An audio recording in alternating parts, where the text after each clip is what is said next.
पिछले टॉपिक में हमने आपसे बात किया था कि ये क्रम हमने दिखाया था कि डिटरमाइनर, एडजेक्टिव, नाउन और एडजेक्टिव फ्रेज ये सभी मिलकर एक साथ सब्जेक्ट के कार्य करते हैं। तो हमने डिटरमाइनर पे बात किया था, एडजेक्टिव पे बात किया था और एडजेक्टिव फ्रेज पर भी हमने बात किया था आपसे। और एडजेक्टिव फ्रेज के बारे में हमने बताया था कि कई शब्दों से मिलकर एडजेक्टिव फ्रेज का निर्माण होता है। यानी सारे parts of speech adjective phrase में यूज होते हैं, लेकिन वर्ब यूज नहीं होता है। और एडजेक्टिव फ्रेज का जो प्लेस होता है वह नाउन और वर्ब के बीच में होता है और वह नाउन के लोकेशन को बतलाता है। तो इस पर हमने चर्चा किया था कि एडजेक्टिव फ्रेज के पहले जो नाउन आता है, चाहे वह नाउन सिंगुलर हो या प्लूरल, काउंटेबल हो या अनकाउंटेबल, वह सारे नाउन डेफिनिट अवस्था में आ जाते हैं। और जब नाउन डेफिनिट अवस्था में आता है तो आर्टिकल भी डेफिनिट लगता है। हमने पीछे चर्चा किया आपसे। तो डेफिनिट आर्टिकल द होता है। इसका मतलब कि एडजेक्टिव फ्रेज के पहले जो भी नाउन आता है वह नाउन डेफिनिट अवस्था में आ जाता है और उसके पहले आर्टिकल द का प्रयोग करेंगे। कंपटीशन में क्वेश्चन पूछा जाता है। अब एडजेक्टिव फ्रेज के पहले जो नाउन यूज होता है उसी के नंबर के अनुसार हम वर्ब का प्रयोग करते हैं। हमने ये भी आपसे चर्चा किया था। आज दूसरा एग्जांपल आपको हम दिखाते हैं, देखिए कैसे।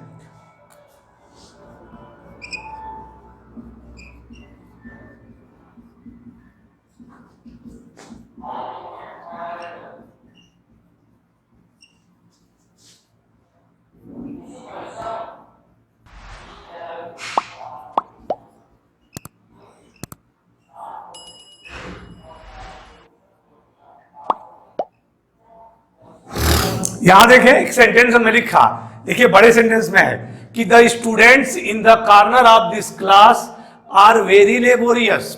यहां देखें, ये स्टूडेंट्स आपका नाउन है, ये आपका नाउन है और ये आर आपका वर्ब है। यहां देखें, नाउन और वर्ब के बीच में क्या आया है? In the corner of this class. तो in the corners of this class ये हो गया एडजेक्टिव फ्रेज, ये हो गया एडजेक्टिव फ्रेज। देखिए यहां पर, तो एडजेक्टिव फ्रेज की ये पहचान है कि एडजेक्टिव फ्रेज जो होता है वह नाउन और वर्ब के बीच में आता है। तो देखिए, नाउन और वर्ब के बीच में जितने वर्ड आए हैं ये सभी एडजेक्टिव फ्रेज है। साथ में प्रीपोजिशन भी है। लड़का कहाँ, स्टूडेंट्स कहाँ है? क्लास में। क्लास में कौन है? स्टूडेंट्स है। तो देखिए, एडजेक्टिव फ्रेज के पहले जो नाउन स्टूडेंट्स है ये डेफिनिट अवस्था में अपने आप चला आता है और जब नाउन डेफिनिट अवस्था में होता है तो आर्टिकल भी डेफिनिट लगता है। इसलिए हमने यहां द का प्रयोग किया। यही स्टूडेंट्स मुख्य रूप से सब्जेक्ट का कार्य करता है और इसी के नंबर के अनुसार हम वर्ब का प्रयोग करते हैं। तो देखिए, स्टूडेंट्स का नंबर प्लूरल है, इसलिए यहां पर वर्ब का नंबर प्लूरल है। अर्थात दो क्वेश्चन यहां पर पूछे जाते हैं कंपटीशन में। एक आर्टिकल पूछा जाता है और दूसरा क्वेश्चन बनता है सब्जेक्ट वर्ब एग्रीमेंट के। बिल्कुल आप एसएससी और बैंक के मॉडल पेपर आप देखेंगे, इस पर तमाम क्वेश्चन पूछे गए हैं और हम भी आपको बताएंगे आगे चल के जब पार्ट्स ऑफ स्पीच में हम आएंगे तो बिल्कुल हम मॉडल दिखाएंगे आपको। बैंक के भी, बैंक पीओ के मॉडल में क्वेश्चन कैसे पूछा गया है, एसएससी में इसको कैसे पूछा, वो मॉडल आपको दिखाएंगे हम और क्वेश्चन भी दिखाएंगे। आगे हम चलते हैं। अब देखिए, यहां पर एक समझने वाली बात है कि हमने यहां पर आपको दिखाया कि एडजेक्टिव फ्रेज होता क्या है। अगर एडजेक्टिव फ्रेज का यूज सेंटेंस में यूज होता है तो उस पर कंपटीशन में क्वेश्चन कैसे पूछे जाते हैं, ये थोड़ी सी चर्चा हमने किया।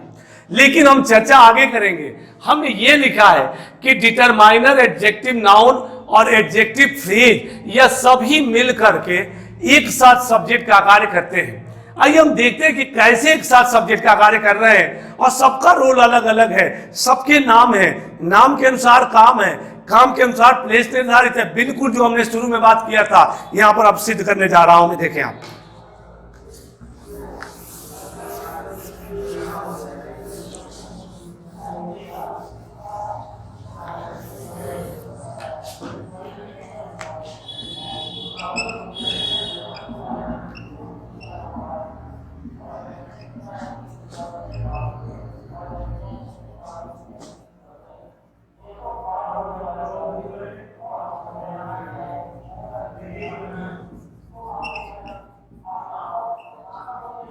यहां देखें, the intelligent boy in the class gave me a book. यहां पर देखिए गेव आपका वर्ब है, ये पोर्शन जो होता है वर्ब से उधर के पोर्शन को हम प्रेडिकेट कहते हैं, और वर्ब के पहले के पोर्शन को हम सब्जेक्ट कहते हैं। यहां पर देखें बॉय नाउन है, यहां देखें ये हेड वर्ड है।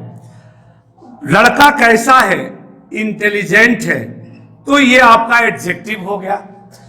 इन दी क्लास, नाउन और वर्ब के बीच में इन दी क्लास आ रहा है, तो ये एडजेक्टिव फ्रेज हो गया, ये एडजेक्टिव फ्रेज हो गया। ये आर्टिकल द, ये आपका हो गया डिटरमाइनर। हमने आर्टिकल द क्यों लगाया, क्योंकि इन दी क्लास कह रहा है कि नाउन निश्चित अवस्था में है, इस नाउन के लिए आर्टिकल द लग रहा है। अब नाउन की क्वालिटी को बता रहा है एडजेक्टिव, तो जो जितने भी डिटरमाइनर होते हैं वह सभी चले आते हैं एडजेक्टिव के पहले, इसलिए आर्टिकल द उठ के चला आया एडजेक्टिव के पहले। अगर ये एडजेक्टिव ना यूज करते तो आर्टिकल द बिल्कुल नाउन के पहले होता, क्योंकि आर्टिकल द का प्रयोग नाउन के लिए ही हो रहा है। तो देखिए क्रम से ये नाउन की क्वालिटी बता रहा है, यहां पर ये इंटेलिजेंट नाउन की क्वालिटी बता रहा है, द बता रहा है कि लड़का डेफिनेट है, इन दी क्लास बता रहा लड़के का लोकेशन की लड़का कहां है, क्लास में है, और सभी मिलकर के सब्जेक्ट का कार्य कर रहे हैं। The, intelligent, in the class सभी क्वालिफायर हैं। ये बॉय को क्वालिफाई कर रहा है, अब बॉय एक्शन कर रहा है, गिव मी अ बुक, किताब देने वाला लड़का है, ये एक्शन कर रहा है, इसलिए बॉय नाउन है, इसको हम हेड वर्ड कहते हैं। देखिए क्रम बन गया, ये चारों वर्ड एक साथ मिलकर के सब्जेक्ट का कार्य कर रहे हैं। अब हमारा सब्जेक्ट का पोर्शन यहां पर समाप्त होता है। हमने आपको शुरू के प्रारंभिक वीडियो में बताया था कि हम सेंटेंस को दो पार्ट में डिवाइड करते हैं, एक सब्जेक्ट होता है और दूसरा प्रेडिकेट होता है। सब्जेक्ट कई शब्दों से मिलकर बना होता है, देखिए हमने कई शब्दों से मिलकर सिद्ध किया यहाँ पर। अब हम दूसरा पार्ट प्रेडिकेट पे आएंगे और प्रेडिकेट को देखेंगे कि प्रेडिकेट का निर्माण कैसे होता है, तब हम सब्जेक्ट और प्रेडिकेट दोनों को एक साथ जोड़ देंगे, एक बड़ा सेंटेंस का निर्माण करेंगे। आइए देखते हैं हम लोग। अब हमारा जो अगला टॉपिक है, सब्जेक्ट की बात करने के बाद हम आपसे प्रेडिकेट की बात करेंगे। यहां पर देखिए ये आपका प्रेडिकेट है। अब प्रेडिकेट की बात करेंगे क्योंकि प्रेडिकेट भी कई शब्दों से मिलकर बनता है। आइए बात करते हैं। सबसे पहले प्रेडिकेट को हम दो भागों में डिवाइड करते हैं, वर्ब तीन भागों में, वर्ब, ऑब्जेक्ट, और तीसरा पार्ट होता है कॉम्प्लीमेंट। कॉम्प्लीमेंट जिसको आप कहते हो वो पूरक। ऑब्जेक्ट, कर्म, वर्ब। देखिए वर्ब के ठीक पहले का पोर्शन सब्जेक्ट का होता है, तो वर्ब के पहले का पोर्शन यदि हमारा सब्जेक्ट का होता है तो हमने सब्जेक्ट पढ़ा दिया। सब्जेक्ट के बाद वर्ब आता है, वर्ब से ही प्रेडिकेट की शुरुआत हो जाती है। वर्ब के बाद ऑब्जेक्ट आता है, ऑब्जेक्ट के बाद कॉम्प्लीमेंट भी आ सकता है। कॉम्प्लीमेंट पूरक को कहते हैं। पूरक is, complement is not a special part of parts of speech. Complement such a word who complete the sentence. Complement कोई स्पेशल पार्ट नहीं ग्रामर का कि हमें पढ़ना है उसको। कॉम्प्लीमेंट एक ऐसा वर्ड है जो सेंटेंस को पूरा करता है, तो कोई भी वर्ड अगर सेंटेंस को पूरा करता है that should be called complement, उसे हम कॉम्प्लीमेंट कहते हैं। यहां पर देखें वर्ब के बाद ऑब्जेक्ट आ गया। अब ये ऑब्जेक्ट भी दो प्रकार का होता है, यहां देखें आप, एक होता है इनडायरेक्ट ऑब्जेक्ट, दूसरा होता है डायरेक्ट ऑब्जेक्ट। यहां पर समझे आप, ऑब्जेक्ट दो प्रकार का होता है, इनडायरेक्ट और डायरेक्ट ऑब्जेक्ट। ऑब्जेक्ट के दो प्रकार हो गए। सपोज कीजिए कि वर्ब के बाद इसमें से कोई भी एक ऑब्जेक्ट आता है तो हमें कोई समस्या नहीं है, उस ऑब्जेक्ट को वर्ब के बाद लिख देंगे। लेकिन अगर दोनों ऑब्जेक्ट एक साथ आते हैं तो दोनों का क्रम सबसे पहले इनडायरेक्ट और दूसरा डायरेक्ट होना चाहिए। अब सवाल यह उठता है कि इनडायरेक्ट ऑब्जेक्ट होता क्या है और डायरेक्ट ऑब्जेक्ट होता क्या है। आइए देखते हैं। इनडायरेक्ट ऑब्जेक्ट में लिविंग थिंग्स आते हैं, जितने सजीव होते हैं वे सभी डायरेक्ट ऑब्जेक्ट कहलाते हैं, इनडायरेक्ट ऑब्जेक्ट कहलाते हैं। और डायरेक्ट ऑब्जेक्ट में नॉन लिविंग आते हैं, निर्जीव जितने आते हैं वह डायरेक्ट ऑब्जेक्ट कहलाते हैं। एक बार और समझे, ऑब्जेक्ट दो प्रकार का हो गया, इनडायरेक्ट और डायरेक्ट। इनडायरेक्ट ऑब्जेक्ट के अंतर्गत लिविंग आता है और डायरेक्ट ऑब्जेक्ट के अंतर्गत नॉन लिविंग आता है। इसका मतलब यह हुआ कि हम जितने मानव हैं वह सभी सजीव हैं। लिविंग का अर्थ होता है सजीव, तो सजीव जितने होते हैं वे सभी इनडायरेक्ट ऑब्जेक्ट के अंतर्गत आते हैं। यहां तक कि तीनों पर्सन का प्रोनाउन भी इनडायरेक्ट ऑब्जेक्ट के अंतर्गत आता है। यहां देखिए, आपको पीछे हमने चर्चा किया कि फर्स्ट पर्सन का प्रोनाउन आई और वी, सेकेंड पर्सन का प्रोनाउन यू, थर्ड पर्सन का प्रोनाउन ही सी। इट हटा दे रहे हैं दे, क्योंकि इट निर्जीव के लिए होता है और ये सभी सजीव के लिए यूज होते हैं। अगर कहूं कि आई एम ए टीचर, मैं एक टीचर हूं, तो मैं सजीव हूं, तो मेरे लिए जो प्रोनाउन यूज हो रहा है वह भी सजीव है। यू आर ए स्टूडेंट, तुम एक विद्यार्थी हो, तो यू शब्द तुम्हारे लिए यूज हो रहा है। तो अगर तुम सजीव हो तो तुम्हारे लिए यूज होने वाला प्रोनाउन भी सजीव है। इसका मतलब कि ये तीनों पर्सन का प्रोनाउन भी सजीव है।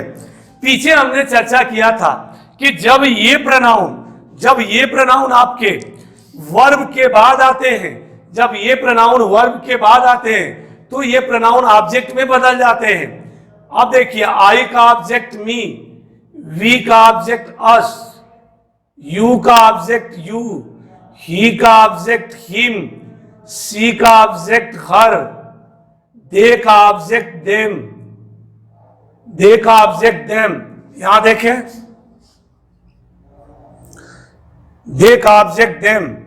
अब ये ऑब्जेक्ट, तो अगर ये सजीव है तो इसका ऑब्जेक्टिव केस भी सजीव है। यहां पर देखें, इसका ऑब्जेक्ट भी सजीव है।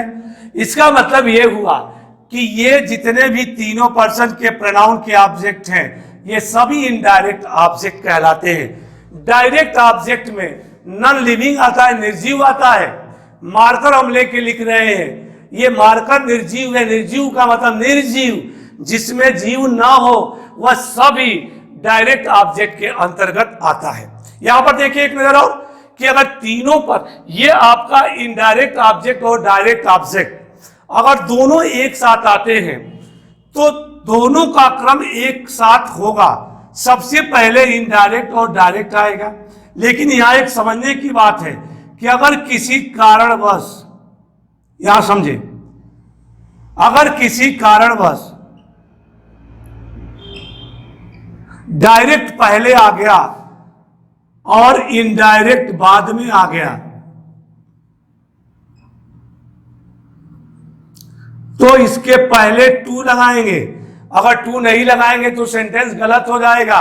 इसकी जरूरत पड़ती है स्पेशली जब बनाते हैं हम एक्टिव से पैसिव। एक्टिव से पैसिव बनाते समय इसकी स्पेशली जरूरत पड़ती है कि अगर इनडायरेक्ट ऑब्जेक्ट पहले और डायरेक्ट बाद में तो कोई समस्या नहीं, लेकिन डायरेक्ट अगर पहले आ गया और इनडायरेक्ट ऑब्जेक्ट बाद में आ गया तो इनडायरेक्ट ऑब्जेक्ट के पहले टू लगाना पड़ेगा। अगर टू नहीं लगाएंगे तो सेंटेंस गलत हो जाएगा।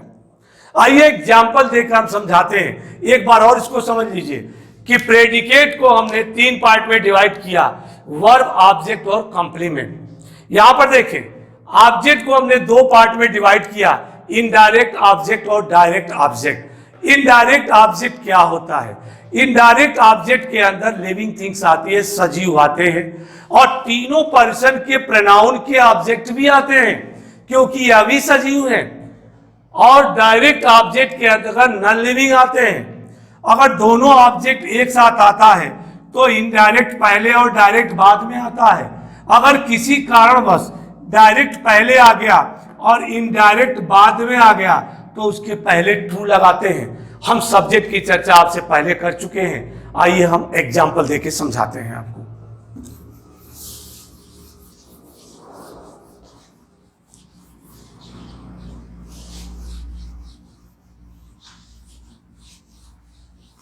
एग्जाम्पल हम देखते हैं।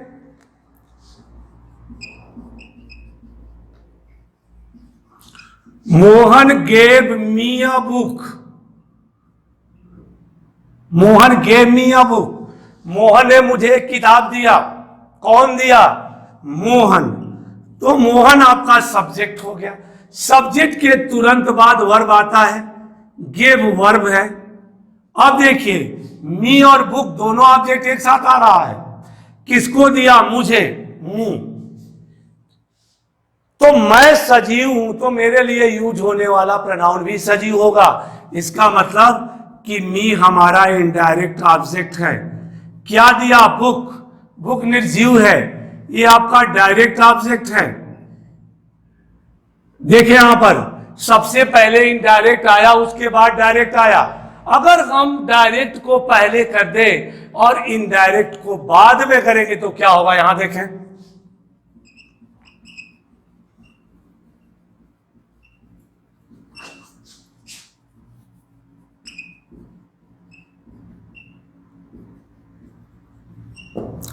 Mohan gave a book to me, Mohan ने मुझे एक किताब दिया। यहां पर देखें अ बुक डायरेक्ट ऑब्जेक्ट है, हमने पहले कर दिया, और मी इनडायरेक्ट ऑब्जेक्ट है, हमने बाद में कर दिया। तो इनडायरेक्ट ऑब्जेक्ट के पहले टू लगाया हमने यहां पर। अगर टू नहीं लगाएंगे तो सेंटेंस हमारा रॉन्ग हो जाएगा। अब सवाल उठता है कि Mohan gave me a book, Mohan ने मुझे किताब दिया। काहे लिए दिया? किस लिए दिया? नहीं पता है। आइए देखते हैं किस लिए दिया।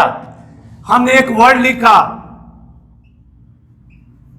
टू स्टडी, यहां पर लिखा टू स्टडी, पढ़ने के लिए दिया हमने। तो जैसे ही टू स्टडी लिखा यहां पर जोड़ा टू स्टडी, अब ये सेंटेंस को पूरा कर दिया। और जब सेंटेंस को पूरा कर दिया तो ये कंप्लीमेंट का कार्य करने लगा। तो देखिए subject, verb, indirect object, direct object, complement. यहां पर भी देखें सब्जेक्ट, वर्ब, हमने डायरेक्ट को पहले लिखा, इनडायरेक्ट को बाद में लिखा, तो टू लगाया। टू स्टडी यहां पर कंप्लीमेंट का कार्य कर रहा है। एक एग्जांपल और देते हैं आपको, देखें यहां पर दूसरा एग्जांपल आप देखें और क्लियर होगा। Sita told me a story, Sita told me a story, Sita ने मुझे एक कहानी सुनाई। कौन सुनाई? Sita subject, told verb, me indirect object, story direct object. यहां पर देखें इनडायरेक्ट पहले और डायरेक्ट बाद में। दूसरा एग्जांपल देखें, Sita told a story to me. यहां पर देखें, यहां पर हमने डायरेक्ट को पहले किया और इनडायरेक्ट को बाद में किया, तो टू लगाया मैंने। कम देखेंगे। अब देखिए Sita told me a story, Sita ने मुझे कहानी सुनाई। काहे लिए सुनाई? नहीं पता है, हमने लिख दिया टू प्लीज, खुश करने के लिए सुनाई। यहां पर लिख दिया टू प्लीज, खुश करने के लिए सुनाई। तो टू प्लीज यहां पर आकर के कंप्लीमेंट का कार्य कर रहा है, कंप्लीमेंट पूरक का कार्य कर रहा है, क्योंकि इसको लिख देने से सेंटेंस हमारा पूरा हो जा रहा है। तो जो वर्ड लिख देने से अधूरे सेंटेंस को पूरा कर देता हो उस पार्ट को हम कॉम्प्लीमेंट कहते हैं। अब सवाल यह पैदा होता है कि जो इसके पहले टू प्लीज लिखा, इसके पहले वाला एग्जांपल में हमने टू स्टडी लिखा। प्लीज वर्ब है, वर्ब के पहले टू लगाया, स्टडी वर्ब था, वर्ब के पहले टू लगाया, और ये आ करके कॉम्प्लीमेंट का कार्य कर रहा है। तो आखिर में ये पार्ट्स ऑफ स्पीच का कौन सा हिस्सा है जो आकर यहां कॉम्प्लीमेंट पूरक का कार्य कर रहा है? क्योंकि पूरक का कोई रूल होता नहीं है। उसी पार्ट्स ऑफ स्पीच में से कुछ वर्ड आते हैं जो सेंटेंस को पूरा करते हैं। तो यहां पर टू स्टडी है, इसके पहले टू प्लीज हमने देखा, टू प्लीज टू स्टडी, आखिर में आकर कॉम्प्लीमेंट का जो कार्य कर रहे हैं, ये क्या है? ग्रामर में कौन सा पार्ट्स है जो आकर के कॉम्प्लीमेंट के पास कार्य कर रहे हैं? इसके बारे में हम चर्चा करेंगे आपसे। यहां पर देखें, जब आप छोटे होंगे तो अपने टीचर से पूछते होंगे, सर पढ़ने की अंग्रेजी क्या होती है? हम भी पूछता करते थे, पढ़ना की अंग्रेजी क्या होती है? टीचर ने कह दिया रीड होती है। फिर आपने पूछा लिखना की अंग्रेजी क्या होती है, टीचर ने कहा कि राइट होती है भाई। फिर आपने पूछा हंसना की अंग्रेजी क्या होती है, टीचर ने कहा लाफ होता है। आपने पूछा रोना की अंग्रेजी क्या होती है, टीचर ने कहा वीप होती है। यहां पे समझे कि आपने टीचर से पूछा पढ़ना, लिखना, हंसना, रोना, इस सारे वर्ब के अंत में ना आ रहा है। तो जिस वर्ब का उच्चारण हिंदी में अगर नाने नी से हो गया तो इसके पहले हम टू लगा देते हैं, इसके पहले हम टू लगा देते हैं। और जब वर्ब के पहले टू लगा देते हैं तो निर्माण इन्फिनिटिव का होता है। Infinitive is a part of verb, verb का ही एक पार्ट है। वर्ब को दो पार्ट में डिवाइड करते हैं, फाइनाइट और नॉन फाइनाइट। जब नॉन फाइनाइट का अध्ययन करते हैं तो उसमें पार्टिसिपल, जिरंड और इन्फिनिटिव का अध्ययन करते हैं, ये भी वर्ब का ही पार्ट है। तो ये इन्फिनिटिव का पार्ट है जो आ करके कंप्लीमेंट का कार्य कर रहा है। यानी स्टडी, तो टू स्टडी हमने जब किया, स्टडी के पहले जब हमने टू लगाया तो इन्फिनिटिव का निर्माण हुआ और वही इन्फिनिटिव आकर के सेंटेंस में कंप्लीमेंट के कार्य कर रहे हैं। तो हमारा इस प्रकार प्रेडिकेट का पोर्शन भी पूरा हो गया। अब क्या करेंगे कि सब्जेक्ट और प्रेडिकेट दोनों को एक साथ मिलाकर हम एक एक वर्ड डिफाइन कर लें। आइए डिफाइन करते हैं।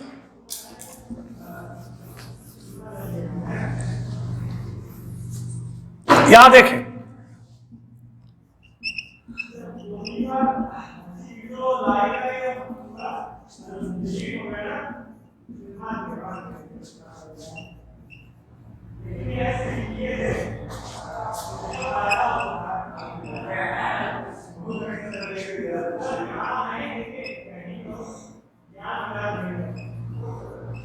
यहां पर देखिए एक बहुत बड़ा सेंटेंस बना दिया कि the intelligent boy in the class gave me a book to study. यहां पर सबसे पहले आप सब्जेक्ट और प्रेडिकेट के पोर्शन को फाइंड आउट करें। हमने बताया कि वर्ब के पहले जितने पोर्शन होते हैं वह सब्जेक्ट के होते हैं और वर्ब से ही प्रेडिकेट की शुरुआत हो जाती है। तो देखिए गेव वर्ब है, ये वर्ब है, इसका मतलब कि ये पोर्शन हमारा प्रेडिकेट का है, ये पोर्शन प्रेडिकेट का है। और वर्ब के पहले ये जितने पोर्शन हमने यहां पर लिखे हैं ये सभी सब्जेक्ट के पोर्शन हैं। देखिए अब हम एक एक वर्ड डिवाइड करें। यहां पर आपका बॉय है, ये नाउन है, देखिए ध्यान से। लड़का कैसा है, इंटेलिजेंट है, तो ये आपका एडजेक्टिव हो गया। आर्टिकल द आपका डिटरमाइनर है, ये डिटरमाइनर हो गया। याद है कि नाउन और गेव वर्ब है, नाउन और वर्ब के बीच में जो वर्ड आते हैं वह एडजेक्टिव फ्रेज कहलाते हैं। तो ये आपका एडजेक्टिव फ्रेज हो गया।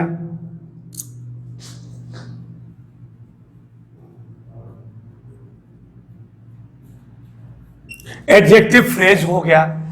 गिव आपका वर्ब हो गया। मी आपका इनडायरेक्ट ऑब्जेक्ट हो गया।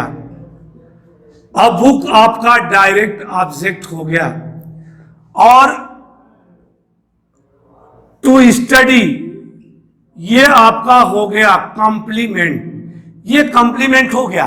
देखिए ऐसे सेंटेंस का निर्माण होता है जिसकी शुरुआत हमने किया था कि सब्जेक्ट अगर कई शब्दों से मिलकर बन जाए और प्रेडिकेट अगर कई शब्दों से मिलकर बन जाए तो कैसे सेंटेंस का निर्माण करेंगे। इस प्रकार सेंटेंस का निर्माण होता है जब आपके एक एक वर्ड डिफाइन होने लगेंगे।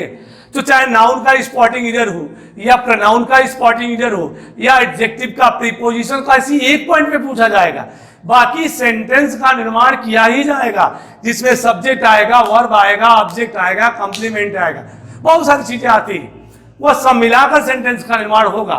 तो जब सेंटेंस के एक एक वर्ड को डिफाइन आप कर लेंगे तो एक वर्ड आपको कहीं ना कहीं ढूंढना पड़ेगा कि इधर कहां है, बाकी क्यों सही है ये सेंटेंस आपको बताएंगे। थोड़ी सी चर्चा हम और आपसे करना चाहेंगे। यहां पर एक चीज हमने बताया कि बॉय और वर्ब यानी नाउन और वर्ब के बीच में इन दी क्लास जो है ये हमारा एडजेक्टिव फ्रेज है। यही एडजेक्टिव फ्रेज अगर सेंटेंस के अंत में चला जाएगा तो एडवर्ब ऑफ प्लेस का भी निर्माण करता है, यही एडवर्ब ऑफ प्लेस बन जाता है। और जब यही नाउन और वर्ब के बीच में आता है तो एडजेक्टिव फ्रेज कहते हैं, और जब सेंटेंस के लास्ट में चला जाता है तो एडवर्ब ऑफ प्लेस कहते हैं। थोड़ी सी चर्चा इस पर भी हम करेंगे। क्यों करेंगे? क्योंकि यहां पर सीजीएल के टायर 1 में कई बार इस पैटर्न पे क्वेश्चन पूछा गया है। जब हमने आपकी पढ़ाई पार्ट 1 की शुरुआत किया था तो आपसे सब्जेक्ट, वर्ब और ऑब्जेक्ट की बात हमने किया था। थोड़ी सी चर्चा यहां पर हम करें कि Ram want a book, Ram want a book, Ram एक किताब चाहता है। तो हमने बताया था कि जब क्रिया में कौन लगाकर प्रश्न पूछेंगे और जो उत्तर मिलेगा वह सब्जेक्ट होगा। जब इसी क्रिया में क्या लगाकर प्रश्न पूछेंगे और जो उत्तर मिलेगा वह ऑब्जेक्ट होगा। और हमेशा सब्जेक्ट और ऑब्जेक्ट के बीच में वर्ब रहता है। तो वर्ब बतलाता है कि मेरे पहले सब्जेक्ट है और मेरे बाद ऑब्जेक्ट है। इसकी चर्चा मैंने सेंटेंस के प्रारंभ में भी की थी। एक बात और हमने बताया था कि इसकी कोई गारंटी नहीं है कि वर्ब के बाद जो वर्ड आता हो वो ऑब्जेक्ट ही हो। आपको ढूंढना पड़ेगा कि ऑब्जेक्ट है कि नहीं है। तो हमने बताया कि क्रिया में जब क्या लगाकर प्रश्न पूछेंगे और जो उत्तर मिलेगा वो ऑब्जेक्ट होगा। लेकिन ये कोई जरूरी नहीं कि वर्ब के बाद हर वर्ड हमारा ऑब्जेक्ट ही हो, वह कुछ और भी हो सकता है। आइए देखते हैं क्या हो सकता है। एक दूसरा एग्जांपल हम दे रहे हैं। Sohan goes home, Sohan goes home, Sohan घर जाता है। यहां पर देखें, देखने से लग रहा है कि होम ऑब्जेक्ट है, लेकिन होम ऑब्जेक्ट है नहीं।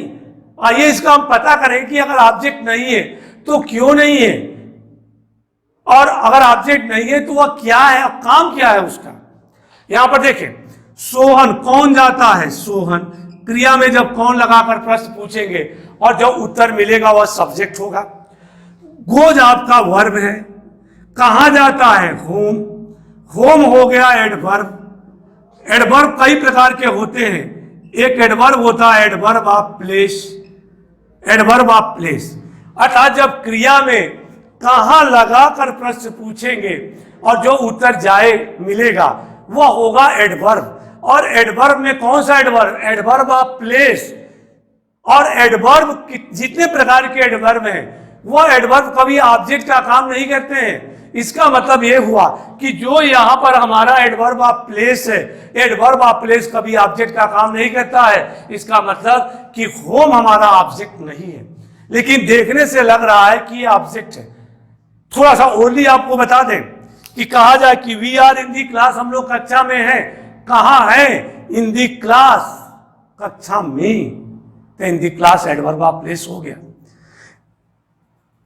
Sita is flying a kite, Sita एक पतंग उड़ा रही है। सीता क्या उड़ा रही है, पतंग। क्या लगाकर प्रश्न पूछे, अ काइट हमारा हो गया ऑब्जेक्ट। लेकिन कहा जाए कि Sita is flying a kite in the sky, Sita आसमान में पतंग उड़ा रही है। कहां उड़ा रही है, इन दी स्काई, आसमान में। तो इन दी स्काई हो गया adverb of place. Arun is coming from Varanasi, Arun Varanasi से आ रहा है। कहां से आ रहा है, वाराणसी से आ रहा है। तो फ्रॉम वाराणसी हो गया एडवर्ब ऑफ प्लेस।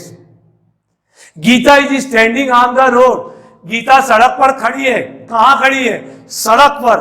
तो ऑन द रोड हो गया एडवर्ब ऑफ प्लेस। और adverb of place are any kind of adverb never works as object, वह कभी ऑब्जेक्ट का कार्य करता ही नहीं है, वह काइंड ऑफ एडवर्ब है।